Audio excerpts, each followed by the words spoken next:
The Charlotte Hornets made an inquiry about Ben Simmons. Should the Hornets explore that further? We'll talk about that. Plus, Sean Woodley of Locked On Raptors will join us today to discuss the Hornets game tonight against Toronto. It's all today on the Locked On Hornets podcast. You are Locked On Hornets, part of the Locked On Podcast Network. Your team every day. In a minute, cuz we live.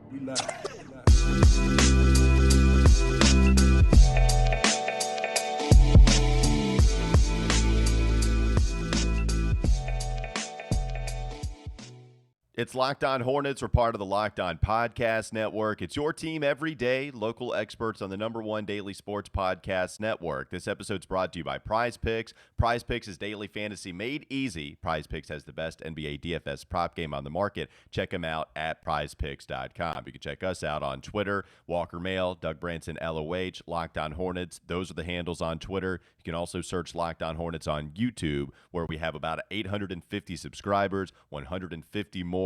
And we're going to paint our face purple and teal. That's what's going to take place at whatever point you guys dictate. If we get 150 tomorrow, then we're going to have to go back to the good old online shopping, finding some face paint, and have my history look that much more embarrassing, having one, an ordered bee suit, and two, purple and teal face paint. That's what's going to be there just as much as and just as soon as you guys subscribe to us on YouTube. So we appreciate you joining us. Doug Branson coming up with those two excellent ideas. Here's another idea that you may deem excellent. Maybe you don't, Doug. I don't know. We've talked a lot about the big guy trade proposals. Miles Turner, Christian Wood. I mean, even a Nick Claxton has been thrown in there. We know that the Hornets have needed a center for quite a while. Well, what about a more unconventional center, right? Ben Simmons for the Philadelphia 76ers. There was a report from Shams Charania of The Athletic that the Hornets were one of the new teams that have reached out to Philadelphia, maybe just to see. We don't know the extent. We don't know how much talks progressed between Daryl Morey and Mitch Kupchak, which, by the way, seems like a hilarious negotiation between those two. It just does to me. Like Daryl Morey, very different from what Mitch Kupchak is. Either way, I don't know how far those talks actually did progress. Probably Mitch Kupchak just calling saying, hey, what's up? How much would it take? What do you think? I don't know. Hey, what's up? How you doing? So Ben Simmons, Things right? good? This guy, you know, what are you thinking about him? I'm thinking that it would be very interesting. You'd have to give up a ton. I mean, you're probably talking about Hayward, Oubre, multiple first-round picks. I mean, we know that Philadelphia is toying with the idea of reducing the asking size for Ben Simmons because this process has dragged on. But we also know that Philadelphia seemingly is okay with just riding out this season, having done nothing with Ben Simmons. They're ready to really. This game of chicken has gone on for a long time between Ben Simmons and Philadelphia just does not seem like they are going to let Ben Simmons go for anything less than exactly what he would be worth in a reasonable market where your player is not just sitting out. So it would make their defense better, right? I mean, it would. Oh, yeah. No, it would. And just to do some house cleaning real quickly, you see that the Hornets did reach out to the 76ers, but there was nothing substantive, is what was written here by Sean. Substantive. Submarine. There's nothing submarine about this. And so it doesn't seem like they progressed all that much, but who knows exactly how much it went down this path. Look, we've talked about Ben Simmons before when Nada and I were discussing it, right, when he was first on the trade block. I just think it's a lot of money to be paying for a guy that is not your number one option, especially if you're going to have to pay LaMelo Ball. And I am usually I am pro player 100% of the way. And I think Philadelphia has done some things to really ruin that relationship for sure. I think Doc Rivers has been a little too reactive instead of making sure, hey, let me be level-headed in some of the comments I make about Ben Simmons. Joel Embiid was certainly frustrated after that game, and you can even understand, right, some of these mistakes that Philadelphia made to some degree, but that's what they were. They were some mistakes, yet Ben Simmons, man, we know that this is a guy that has been unwilling to change, Doug. We know that this is I love the fact that people are like, hey, just force him to shoot. Just hire a really good shooting coach and then try to figure it out. Oh, why didn't I think of that? Why didn't Doc Rivers think of that? That's the dumbest stuff ever, because when you put that simple of an idea out and think that the 76ers haven't tried that, and Ben Simmons, there are plenty of reports on him just not being receptive to anything that might better his game offensively. It's the weirdest thing to have somebody that is quote unquote selfish and yet not want to shoot the ball. You know, like he wants to rebound, he wants to pass, he wants to play defense. That's great. How is that guy described as crazy selfish? But he is, because he refuses to shoot. And if you're paying top dollar for that player, I just don't want it, especially when you consider all you're going to have to give up, because Daryl Morey is asking for the world. So let me play Simmons devil's advocate here.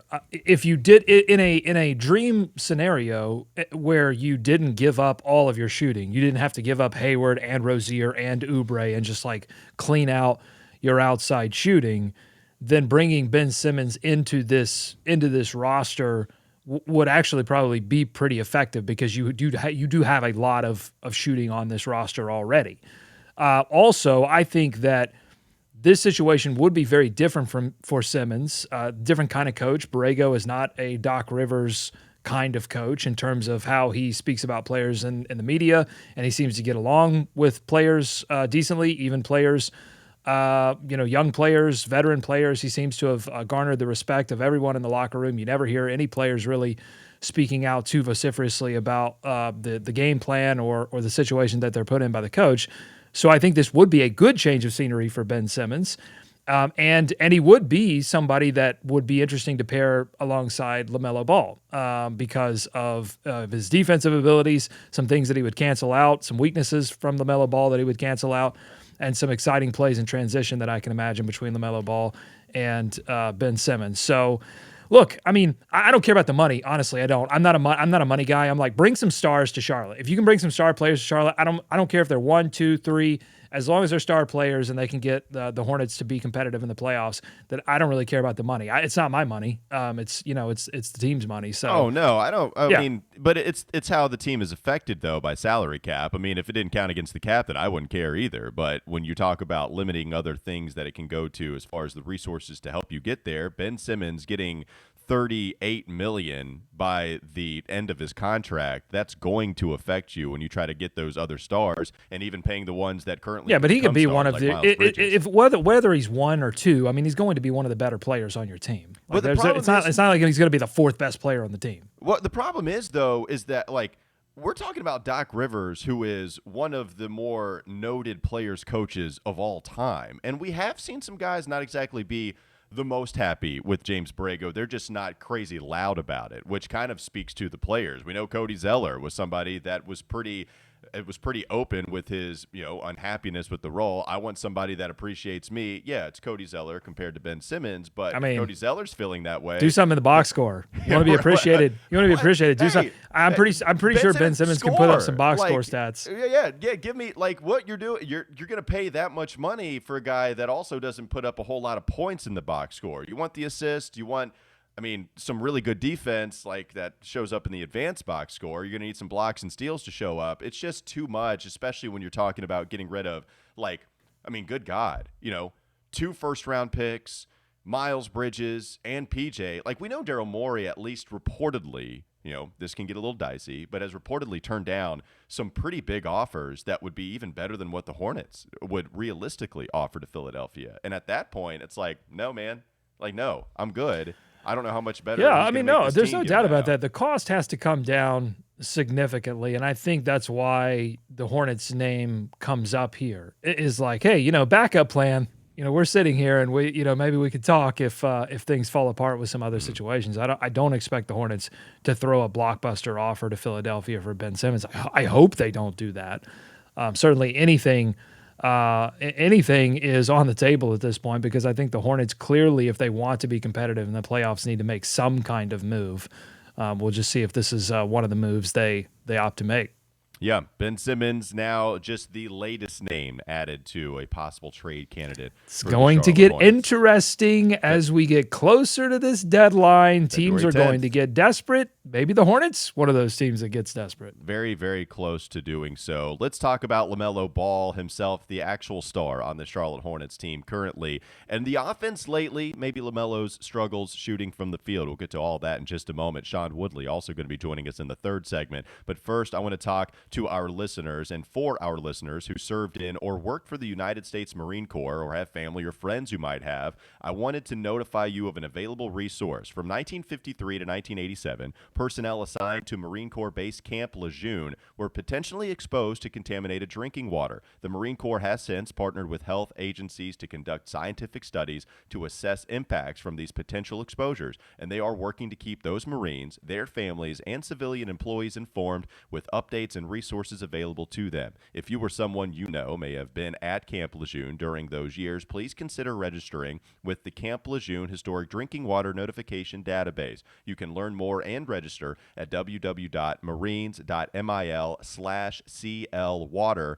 That's www.marines.mil/CLWATER, CL Water, and that is the website you can go to. So appreciate them for helping us out here on Locked On Hornets. Also want to make sure that you guys go check out Prize Picks. Prize Picks has the best NBA DFS prop game on the market. Prize Picks offers more NBA props than any other DFS prop operator, and they offer all the superstar players as well as the bench players, only recording a handful of minutes each game. Prize Picks offers any prop you can think of, from points, assists, rebounds, threes made. You pick 2 to 5 players and over and under on those projections, and you can win up to 10 times on any entry, and it's just you versus the projected numbers. That's it. Prize Picks also allows mixed sports entries, so you can go from NFL to NBA. It really doesn't matter. Go to prizepicks.com today or go to your app store and download the app. All users that deposit and use the promo code NBA will get $50 free if your first Prize Picks entry scores a single point.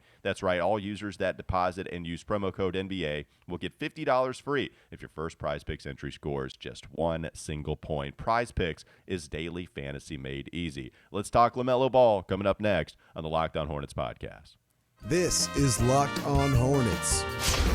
So if you don't believe in the moon landing, then what would you say is the greatest human achievement? I think the greatest achievement of all time, and I think it's Vince Carter doing 360s clockwise rather really than counterclockwise. I've tried it. It's really tough.